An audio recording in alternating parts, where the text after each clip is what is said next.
Былтырғы жыл Конституцияға біз жаңа норма кіргіздік, бүкіл еліміз кіргізді. Яғни жер және жер қойнауының иесі Қазақстан халқы болу керек деп нормасы бар.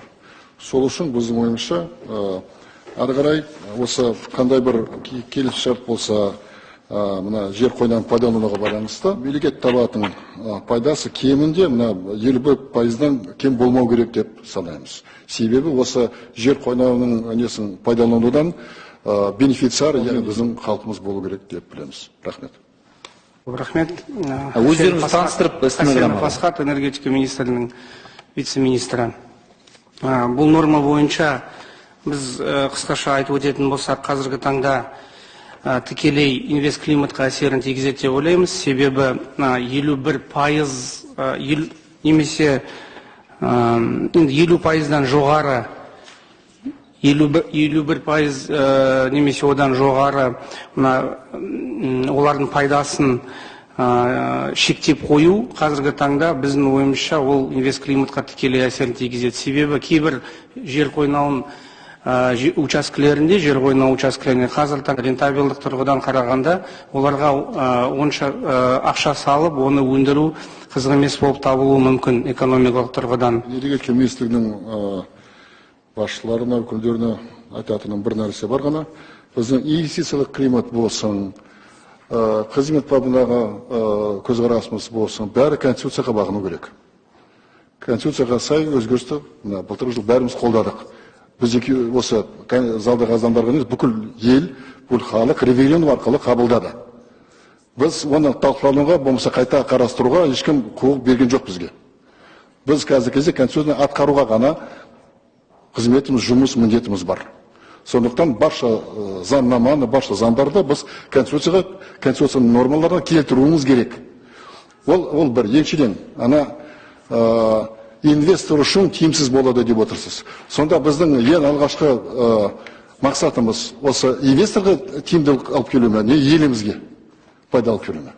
Меніңше біз енді парламент ретінде бірінші орында біз үшін мемлекеттік, яғни халықтың мүддесі болу керек. Үшіншіден, сіз қазір айтып отырсыз, оны не ғой, ол жер қойнауын шығару, қолдану деген қиын екен, технология жағынан қиын, жақсы. Бірақ ешкім бізге мына қазір асығып, дәл қазір осы жер байлығын шығару, дәл қазір сату керек деп айтқан жоқ. Негізінен бұл ата-бабамыздың сақтаған байлығымыз, оны бүгін сатпасақ, бүгін оны қолдамасақ, ертең біздің ұрпақтарымызда қалсын. Қандай асығыстық бар бұл жерде? Бұл ата-бабадан ғасырлар бойы сақталған байлық, сондықтан оны сатуға, болмаса қолданып, дәл қазір бірден шашуға қажеттігі жоқ деп санаймын. Біз бұл жерде өте мұқият, өте нағыз қожайын ретінде ел алдынан, халық атынан оған дұрыстап мән беріп қолдануымыз керек деп білеміз. Рахмет. Біз онда пысықтадық сіздің сұрағыңызды. Ол болашақ контракттарға ғана әсерін тигізеді. Қазіргі таңда бұл норма енгізілгеннің өзінде. Енді бұл норманы оқысақ, мен полемикаға түспегенде қысқаша жауап бергім келеді. Инвестор деген мен енді қысқаша жауабымды айттым. Кез келген бізде қазір жер қойнауын пайдалану учаскесі екі ғана тәсілмен берілетін болады. Қазір біріншісі ол жаңа тікелей келіссөздер, яғни ол біздің ұлттық компанияларға беріледі, оның өзінің критерийлері анықталған біздің кодекста. Екінші себебі ол аукцион. Екінші себебі аукцион болғандықтан біз аукционға енді қалай талап қоямыз? Аукционға ол келіп, бірден ақша салып жатыр, участок кез келген. Ұлттық ол инвестор деген, ол шетелдік инвестордың тұжырымы емес бұл жерде. Ішкі инвесторлар да біздің инвестор деген сөз. Бұл себепте бұлар ең бірінші бізде талап бар, ол геологиялық барлаулар жұмыстарын ілгерілетіп жүргізу. Ең біріншісі. Екіншісі арнайы жобалық құжаттамаларды әзірлеп, сол бойынша жұмыс жасау. Яғни рационалдық және кешенді игеру деген бізде терминдер анықталған. Сол себепті ешқандай бізде күмән жоқ.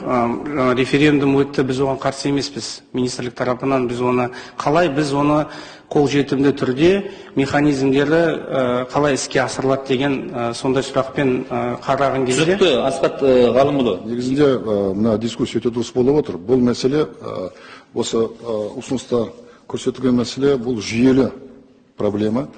Біз мына СРП жайында бостан-босқа айтқан жоқпыз. Негізінде соңғы кезде мына тіпті бақ ташқан ақпарат бойынша, мысалы Қашағаннан Қазақстан қазіргі 2% табыс алып отыр. 98% инвесторларға кетіп бара жатыр. Мәселені шетелдік инвесторларда емес, отандық инвесторларда емес.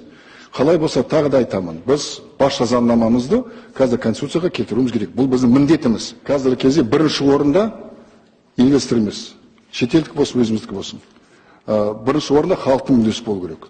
Екіншіден, осы біздің енді мен өзім Ақжол фракциясы былтырғы жылдан бері мына осы референдум өткеннен бір апта соң осы барша келісімшарттарды ашуды және оның ішіндегі СРП ішіндегі де шарттарды ашуды талап еттік. Ол кезде үкімет ашудан бас тартты, бір сілтеме жасап, мына шетелдік инвестор соған қарсы бола ма, болмай ма, бізге қазір бәрібір.